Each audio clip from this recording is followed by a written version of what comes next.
Bonjour à toutes et à tous, bienvenue sur streetbuzz.be comme à la radio. Comme d'habitude, chaque semaine on reçoit une invitée ou un invité, bien sûr.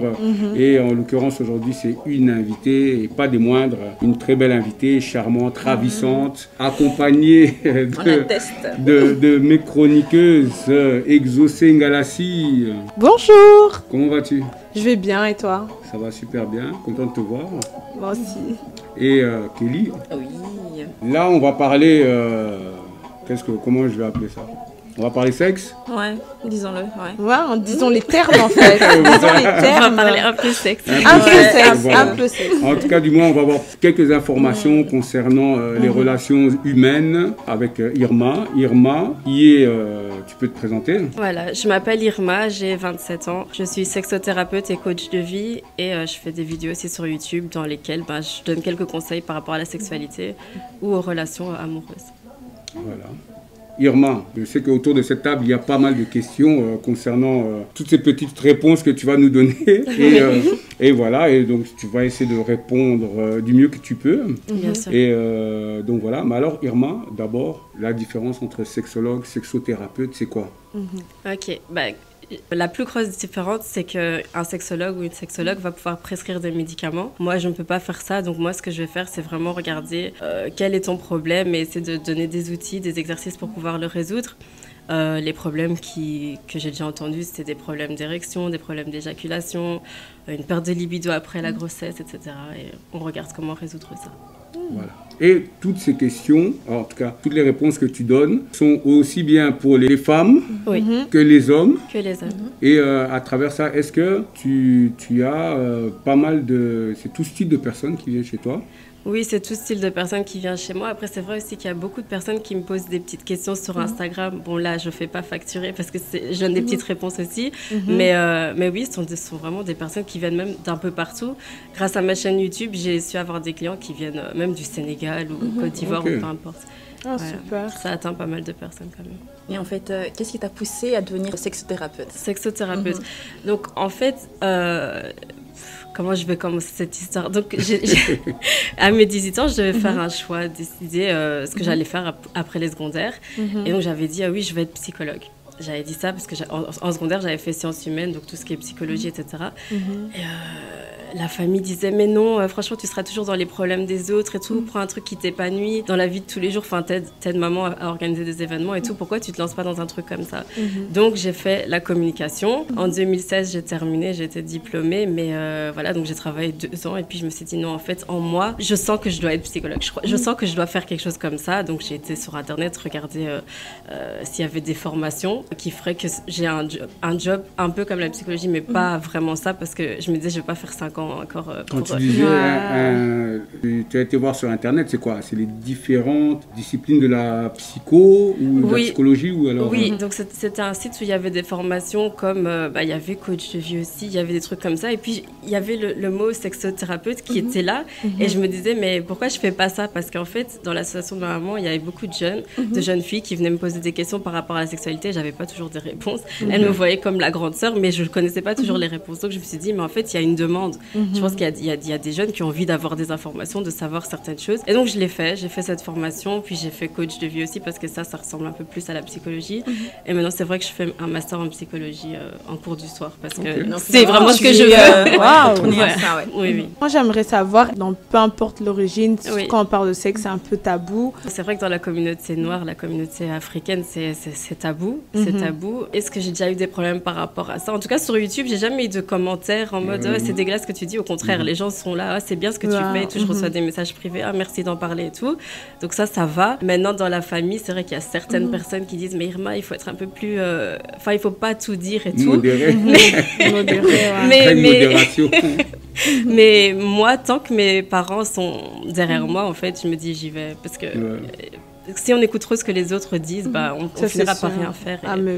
Et penses-tu qu'il est important la transmission de ces informations concernant tout ce qui est relations sexuelles, on va le dire, sexuelles entre hommes et femmes, ou même femme-femme, on va dire, ou homme-homme, mais en tout cas de savoir comment est-ce que notre corps fonctionne en fait? Oui, je pense que c'est important et surtout un truc que j'arrête pas de dire, même sur Insta, j'arrête pas de parler du consentement. Je mets ça en story, mais à chaque fois, les gens me disent mais c'est bon, arrête de mettre le truc du consentement. Mais je pense qu'il y a vraiment des gens qui comprennent toujours pas qu'il faut être consentant quand on a un rapport sexuel. Je parle aussi beaucoup du fait qu'il faut se protéger parce que il faut se protéger, il faut aller se faire dépister aussi, même quand on est en couple, hein, parce qu'on ne sait jamais si on te trompe. Surtout en couple, voilà. C'est très problématique. Hein. Voilà. Il faut rendre ça normal. Et puis, oui, j'explique un peu aussi que voilà, le clitoris, c'est super important. Donc, oui, je donne des petits conseils. Je pense que c'est important et que les gens aiment bien apprendre des trucs. Pour toi, c'est une évidence, les gens réagissent bien et se disent que, bah voilà, ok, nous aussi, on en apprend, en tout cas les personnes plus âgées. Est-ce que les personnes plus âgées regardent mes vidéos ? Je pense que Ou tu as un retour. Oui, j'ai des grandes cousines qui ont déjà regardé mes vidéos et qui disent « Ah, c'est bien et tout ce que tu dis. C'est vrai que ça, je ne savais pas et tout. » Et il y a aussi surtout les plus jeunes qui me disent « Franchement, merci en fait. » Parce que moi, on ne doit pas aller parler aux parents. On peut te parler à toi directement et c'est vraiment cool que tu sois ouverte par rapport à ça. Maintenant, je trouve que c'est important qu'il y ait un dialogue entre les parents et les enfants. Mais si ce n'est pas possible, c'est important de pouvoir parler à une tante, par exemple. De pouvoir parler à une amie plus âgée. Parfois, même les gens plus âgés ne savent pas tout. Mais bon, au moins... Mais c'est ça, mais c'est pour ça que je te posais la question, parce que tu n'es pas vieille, ni jeune, ni très... Entre les deux. Trop jeune, en fait. Voilà, donc... Et justement, désolé de te couper, vu que tu fais que répéter les jeunes, c'est souvent eux qui viennent vers toi. Du coup, est-ce que tu ne trouves pas qu'alors que, vu que c'est quand même l'éducation sexuelle qui manque dès le bas âge, est-ce que tu trouves alors que le fait qu'à l'école, par exemple, on nous parle, par exemple, de sexe et tout, qu'à partir de fin de notre année primaire, est-ce que tu trouves que c'est peu ? Tu penses qu'on devrait en parler plus tôt ou bien avoir vraiment un cours spécial? Parce que je sais que moi, en 6e primaire, je pense que c'était juste un cours où on nous parle vite fait de quelques parties de notre corps. Et après, débrouillez-vous. Voilà, et puis c'est débrouillez-vous et puis on n'entend plus rien, à moins que tu fasses... Voilà, non mais tu as totalement raison, ça c'est vraiment un problème qu'on n'est pas assez éduqué à l'école et du coup c'est un des projets que j'aurais aimé faire, mais bon, il y a le Covid et tout, mais sinon je voulais aller dans les écoles, donner des workshops, etc. parce que c'est vrai qu'il faut le répéter en fait, parce que je pense qu'en 2e secondaire aussi, on a encore un cours, mais bon, après c'est tout, et c'est très... On le survole vite. Voilà, on va parler des règles, on va parler de ça, mais c'est pas assez, je pense. Après, je pense pas qu'il faille en parler avant la 6e primaire. Je pense que ça va. 12 ans, allez, pour moi, personnellement, je pense que ça va. Ok. Mais est-ce que c'est pas justement le rôle des parents aussi, quelque part, d'éduquer les enfants à la sexualité? Oui, mais c'est assez compliqué. Voilà, c'est assez compliqué. Que ce soit dans la communauté noire, mais même chez les blancs ou peu importe. Je pense que c'est un peu bizarre et qu'il faut trouver la façon d'en parler. Il faut aussi pas que les parents en parlent trop tôt parce que l'enfant peut être choqué en mode mais de quoi on est en train de me parler là maintenant, tu vois? Donc il faut un peu voir comment faire. Et est-ce que tu as, bon maintenant après je ne sais pas comment ça se passe, mais est-ce que tu as déjà pu faire des workshops ou participer à certaines conférences ou événements qui t'ont permis de partager tout justement ces différentes expériences, de donner des réponses. Je l'ai fait qu'une fois en fait, c'est dans une école secondaire à Jette et c'était un groupe, c'était une classe des élèves de 16 ans mais j'étais quand même étonnée parce qu'ils savaient beaucoup de choses. Ils connaissaient beaucoup de choses par rapport aux MST et tout, donc ça je trouve ça super bien. Mais oui, il y a d'autres trucs qu'ils ne savaient pas, mais ça ils étaient bien informés, franchement ils étaient bien informés. Bien informés, mais est-ce qu'ils appliquent, allez, bon maintenant ils sont informés. Est-ce qu'ils le font aussi? Est-ce qu'ils le font? Parce que le tout d'être informé, mais est-ce qu'on l'applique? Parce que nous-mêmes nous sommes passés par là. Il y a théorie et pratique. Voilà, exactement. Bon, il t'arrive parfois de bégayer quand il s'agit de parler de sexe avec d'autres personnes en tant que professionnel, on va dire.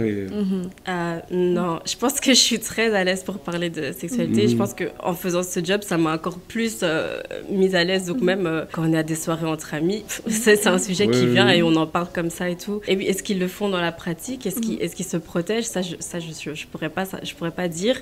Mais oui, c'est vrai qu'il y a une différence entre la théorie et la pratique. Par exemple, on sait qu'on doit se protéger pendant les préliminaires, mais il y a peu de gens qui vont mettre un préservatif quand ils vont faire une fellation, par exemple. Donc, quand on fait une fellation, il faut mettre un préservatif? Oui, parce qu'on peut... Si on a une blessure dans la bouche ou quoi, on peut attraper une MST. On peut même avoir le cancer de la gorge, par exemple. Donc, faut vraiment ça, faut bien dire ça. Le cunnilingus, pareil, il faut se protéger. Ok. Voilà. Ok. Ça, on ne le savait pas, on ne le répète jamais assez. Hein. Donc, c'est important. C'est vrai qu'il y a beaucoup de choses. C'est tabou, mais c'est important de savoir. Ok. Est-ce qu'il existe des personnes incompatibles sexuellement? Si ça existe. Des allergies et tout. Des allergies, ça, je ne sais pas trop, mais je sais que... C'est souvent un grand débat, hein, par rapport à ça. Oui. Mais je pense qu'il y a des personnes qui ne sont pas compatibles sexuellement. Par exemple, si c'est une personne avec... J'ai envie de dire des mots, mais oui. Dis les termes. Je pense on va pas nous bloquer. Hein. C'est pas censuré ici, donc... Ça va. Ils sont pas libres. Non, par exemple, quelqu'un qui a un trop gros pénis, s'il est avec une femme qui a vraiment mal à chaque rapport, ils sont pas compatibles en fait, parce qu'ils vont pas réussir à trouver une entente à ce niveau-là. Donc voilà. Après, on peut apprendre en couple ou même avec un sex friend ou quoi, on peut toujours apprendre sur le long terme. On va finir par y arriver, mais des trucs comme ça, c'est assez compliqué quand même.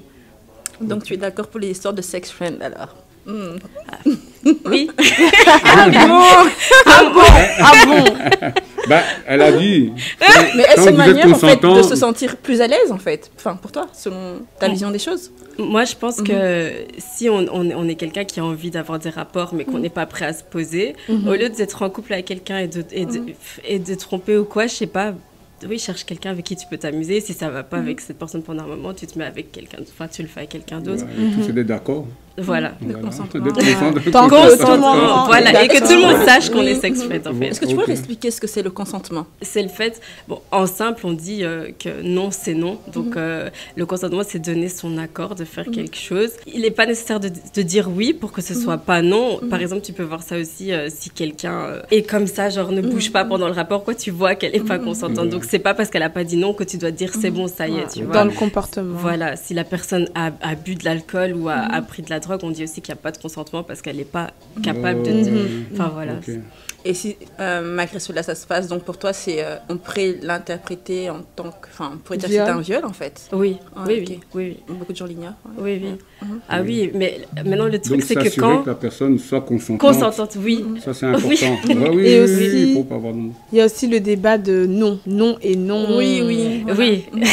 Justement. Donc, il y a non, mais oui. C'est ça, le non, mais oui. Oui, mais moi, je pense que si la personne a dit non, même si au fond elle veut dire oui, tu laisses, tu vois. Et si après elle est frustrée, c'est son problème avec à dire oui, tu vois. Mais juste toi, arrête-toi sur ce qu'elle a dit. Une bonne communication en soi. Oui, c'est super important. En tout cas, faites attention. Ça, c'est très important parce que voilà.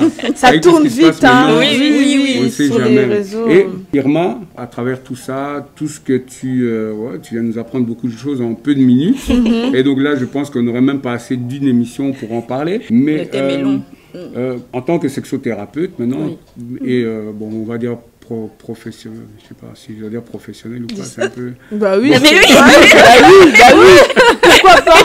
En fait, t'allais sortir un autre terme là. Non, mais j'essaie de trouver le bon terme, mais bon... Je crois qu'il voulait dire professionnel. Non, je pense. Professionnel, voilà, dans ta formation, voilà, qui est sexothérapeute. Est-ce que, je ne sais même plus ma question. Qu'est-ce qu'elle pense de la sexualité en 2021? En fait, est-ce que les gens sont beaucoup plus ouverts en fait? Oui, je pense que les gens sont beaucoup plus ouverts. Maintenant, c'est vrai qu'il paraît qu'il y a des gens qui ont leur premier rapport à 13 ans, alors qu'avant on l'entendait moins. Maintenant, je ne sais pas si c'est juste parce que les gens ne le disaient pas, tu vois. Sûrement qu'il y a des personnes qui avant avaient des rapports beaucoup plus tôt, mais on ne l'entendait pas. Et donc du coup, on disait que la moyenne c'était 16 ans, mais maintenant, oui, j'ai l'impression que les gens en parlent facilement et tout. Et assument quelque part aussi leur sexualité. Autant les femmes aussi commencent à dire ce qu'elles veulent et commencent à vraiment s'imposer, à dire si tu veux que... Enfin, oui, en fait, il y a aussi le truc de la simulation, qu'il faut arrêter de simuler. Et je pense que les femmes... Enfin, il y a beaucoup de femmes sur Instagram qui n'arrêtent pas de dire que oui, faites-nous plaisir, comme ça on n'aura pas à simuler. Et de toute façon, même si... Bon, maintenant, elles parlent, donc elles s'expriment, donc elles expriment ce qu'elles ont envie, comment elles ont envie.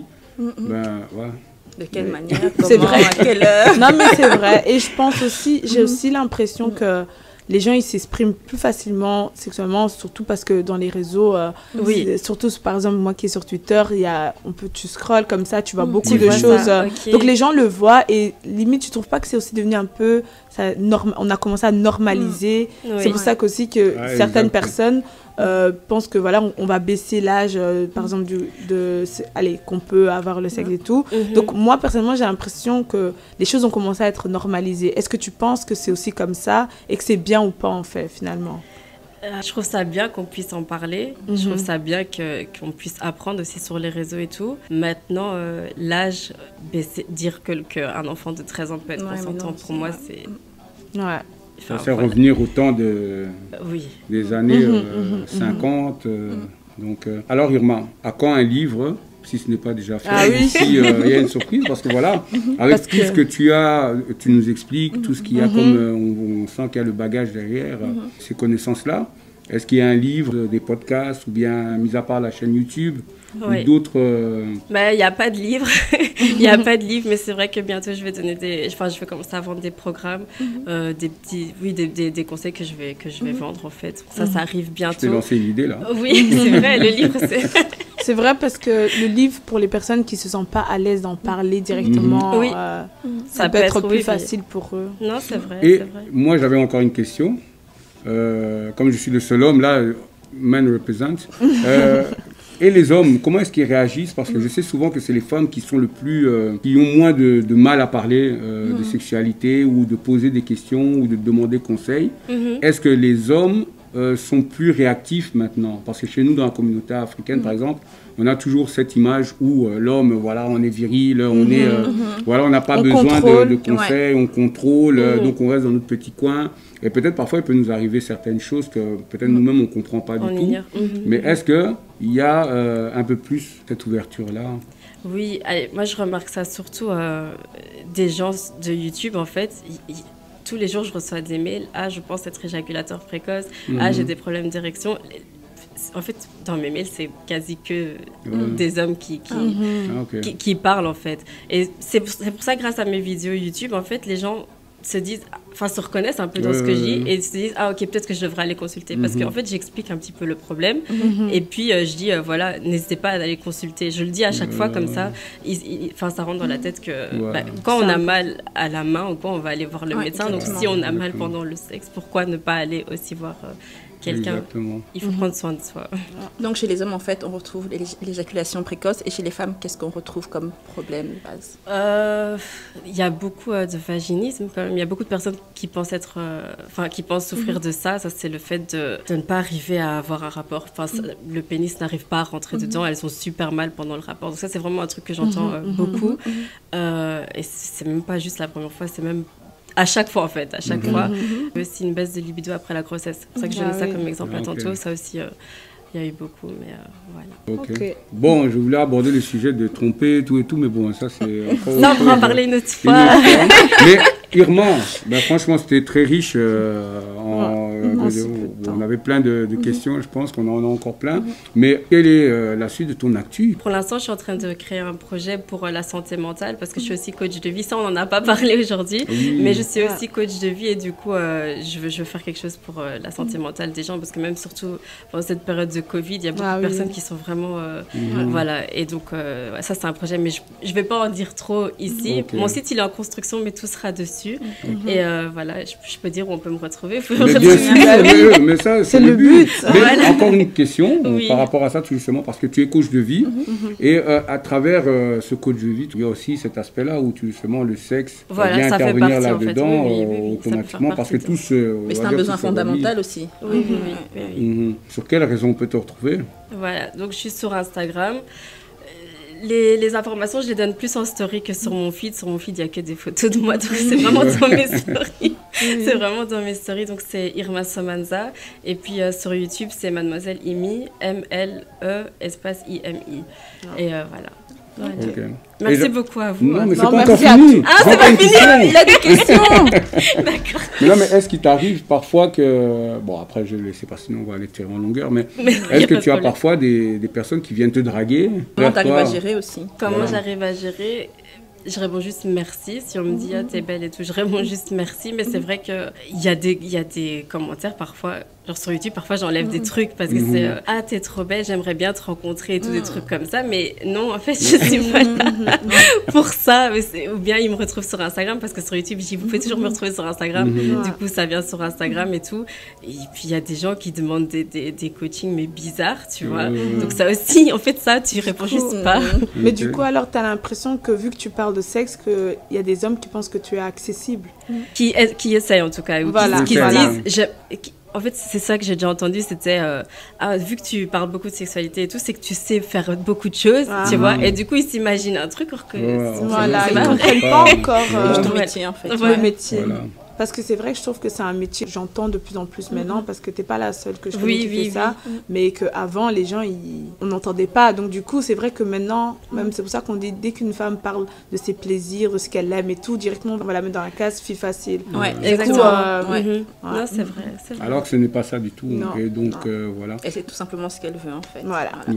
Et avec consentement, s'il vous plaît. Exactement. Donc, faites attention à tout ça. Des deux côtés. Des deux côtés, parce que j'entends aussi... Il y a des forceuses aussi.